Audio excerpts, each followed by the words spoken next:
Oh man, do the critics hate this one. But you know something? Several gazillion of my best friends and I beg to differ.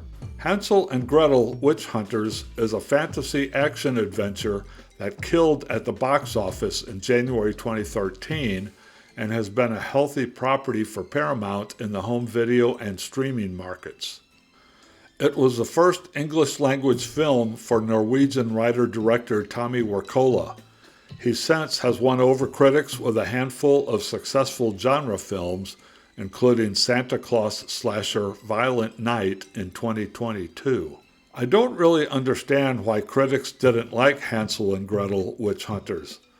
I discovered it on streaming a few years ago, and I watched it recently for at least the third time to write this review. Every time I see it, I have a blast with this movie. Wirkola's concept is to establish what became of Hansel and Gretel.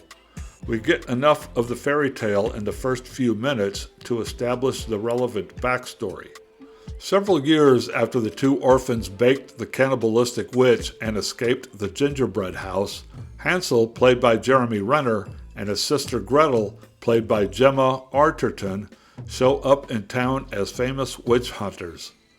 They are hired by the town's mayor to rescue several children kidnapped by a forest-dwelling coven.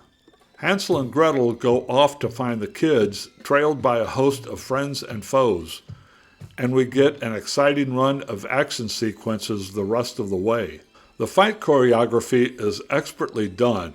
The mostly practical special effects are awesome. The set designs, the lighting, the costuming, and the cinematography all are breathtaking. This really is a great-looking movie. Much of the criticism of this film has focused on its intense violence. But you know, witch hunting can be a violent sport. I don't think anything here is excessive.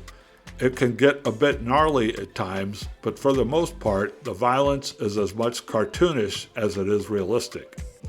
There's nothing here that isn't well earned and doesn't belong. Critics also complain about a weak plot, but I also object to that. We get enough plot to provide motivation and structure. This movie was designed as a wild ride, not as a storytelling device. Sit down with a big bowl of popcorn, give the brain a rest, and let your nervous system have a bit of fun. I really am confounded about its horrible Rotten Tomatoes score.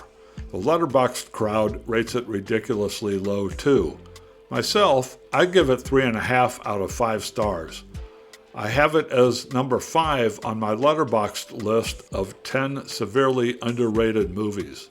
Hansel and Gretel Witch Hunters is available on Blu-ray for around $10, though the standard edition is out of print and might be hard to find. A more readily available 4K edition goes for around $20, or you can stream it on Paramount Plus.